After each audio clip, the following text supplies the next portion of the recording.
Now, what does this trend mean, and when will we continue to see the decline? Well, joining me now to talk more all about this is AAA spokesperson Tracy Noble. Tracy, good morning to you.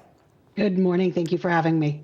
Of course. Pleasure having you here. Now, let's talk about the recent gas price trend. Luckily, we've been seeing it going down. What are your thoughts on it?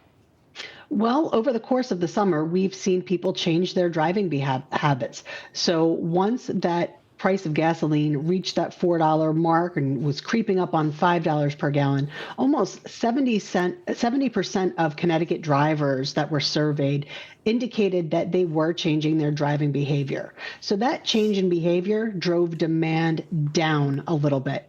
Now, however, as we're coming into the heat and the final few weeks of the summer driving season, demand is ticking back up. So we're hoping that we're going to continue to see prices decrease, but it's hard to say at this point. We could see them inch back up. Now, as demand is ticking up, we know a lot of people aren't just using cars. They're also going on their boats in the summertime. So do you see demand negatively impacting the price of gas, or do you see it driving the prices down or up?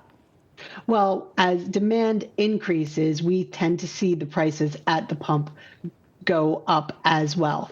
And that is evidenced by the price of crude oil. For a while, we were seeing crude oil above $100 per barrel. Then we dropped into the low $90 per barrel point. Last week, we ended the week at $98 per barrel. So it was inching back up to that $100 per barrel mark. So unfortunately, we did not see a change in the Connecticut price overnight. So we're going to have to watch and see what happens the remainder of the summer. Now, how are you seeing drivers are adjusting to the changing prices, whether that is up or down? Well, they have changed their behavior simply by consolidating their trips. They have also said that they're limiting their driving. And a lot of people are still working from home, so they're taking advantage of that technology. So that's a really interesting fact, because only about 50% of Connecticut drivers say they actually commute to work. Hey, good news there. Also, rideshare services are really great. People commuting together are really great. And now, lastly, we always like to save people money when we can. How can people stretch their fuel economy with their vehicle if, say, they've been noticing that their average miles per gallon aren't very good? Well, they need to drive sensibly, and that means no jackrabbit starts and abrupt stops. And they also need to drive the speed limit. Believe it or not, driving the speed limit will get you the best miles per gallon out of your tank. So you just want to be cautious, and you also want to shop around for that best price.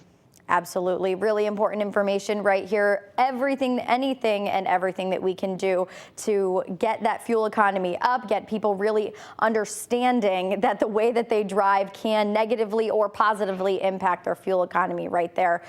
Really good stuff right here, Tracy. Thanks so much for everything today.